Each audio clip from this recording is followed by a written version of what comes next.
तुम्हाला आवडते का एकदम अशी झणझणीत आणि चमचमीत पावभाजी? हे भाजी ना अगदी ना 15 मिनटात होते आणि ना एकदम मस्त लागते बरं का. हे तो ज्यांना पावभाजी आवडते ना त्यांनी ना पावभाजी नक्कीच ना ट्राय केली पाहिजे. तर मी ते बनवण्यासाठी नाही तर बटाटो, मटार, गाजर, शिमला आणि फ्लावर घेतलेली आहे आणि हे भाज्या ना मी ना एका कुकरमध्ये ना शिजवून घेणार आहे. तर त्यासाठी ना मी एक तर कुकर ठेवलेला आहे आणि त्यामध्ये सगळ्या भाज्या टाकून घेते आणि पाणी टाकूनही शिजवून मी घेणार आहे.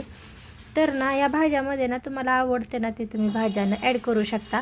मला जे भाज्या आवडतात मी तेच ॲड केलेले आहेत.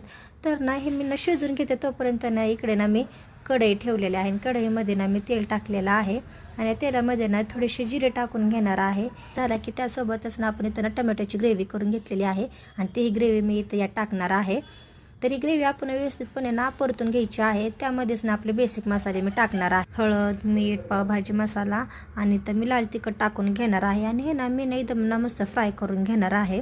इकडे फ्राय होत आहे तोपर्यंत आपल्या इथं भाज्या पण शिजलेल्या आहे. तर मी भाज्या एकदम ना मॅश करून घेणार आहे आणि मॅश केलेल्या भाज्या ना या फ्रायमध्ये मी टाकणार आहे.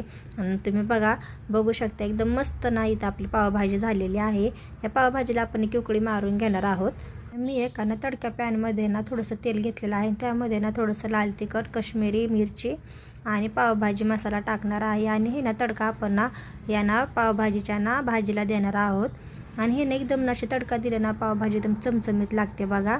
हे तर तुम्ही पावभाजी नक्की ट्राय करा. आणि ही पावभाजी ना आपल्याला एक 5 मिनटं शिजवून घ्यायची आहे. तर तयार आहे आपली पावभाजी आणि गॅस बंद करून याच्यामध्ये आपण ना कसुरी मेथी, कोथिंबीर टाकून घेणार आहोत. इथे मी ना डोश्याचा तवा गरम करायला ठेवलेला आहे. त्यामध्ये बटर, थोडीशी पावभाजी आणि आपला बेसिक मसाला थोडासा मी टाकून घेणार आहे आणि त्यामध्ये ना हे मी पाव ना फ्राय करून घेणार आहे.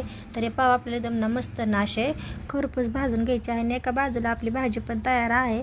तर सर्व करा ही पावभाजी इतकी मस्त लागते ना, नक्की ट्राय करा आणि आवडली असेल ना तर चॅनलला सबस्क्राईब आणि लाईक करायला विसरू नका.